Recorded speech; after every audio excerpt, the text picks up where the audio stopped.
We're going to start off with an India ink or acrylic ink wash for the grisaille. And now we're going to glaze it. So part one of our assignment is to do a grisaille. Part two is to glaze it, to add transparent color on top. And so I have here a very inexpensive watercolor set, such as you might have purchased. This watercolor set works just fine. What I'm going to do first is I'm going to decide what colors I want, and this is such a bright image, so filled with light. I think I'm going to contrast a warm color in the background and a cooler color in the foreground. And so I can see my set comes with some brown, and I think I'm going to add a little bit of orange to the brown. It's a little too muddy, this brown. And I'm going to add a little bit of water. Yeah.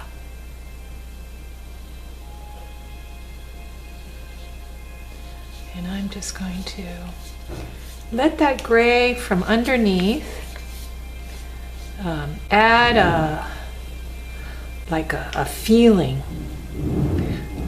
a tonal feeling to the piece.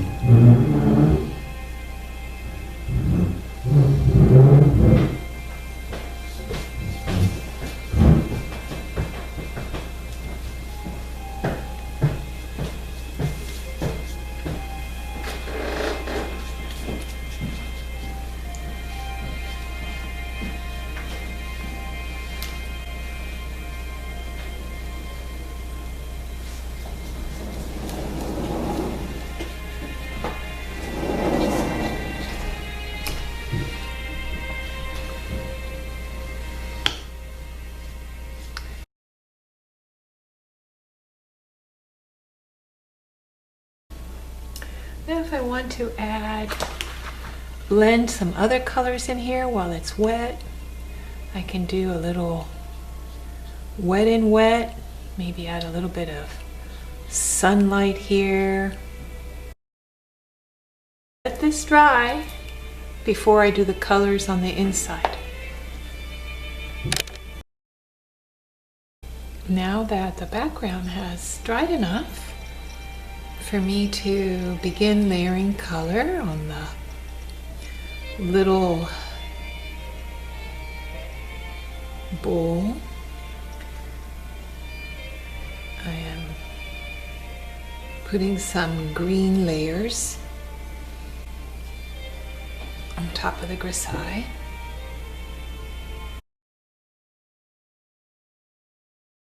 And now I can start mixing some color. So just like I put a little bit of yellow into that brownish orange to give me a feeling of sunshine, I'm going to put a little bit of blue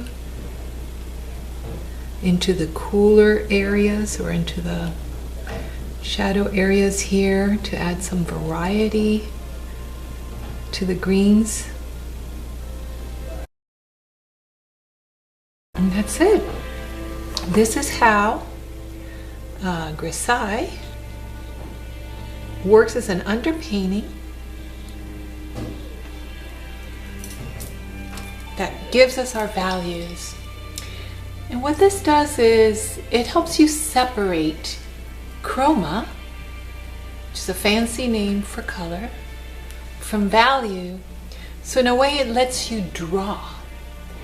Drawing very often has to do with values, and it lets you separate the quality of value from the quality of temperature. So we have warm colors out here and cool colors in here. That's it. So here's the ink wash glazed.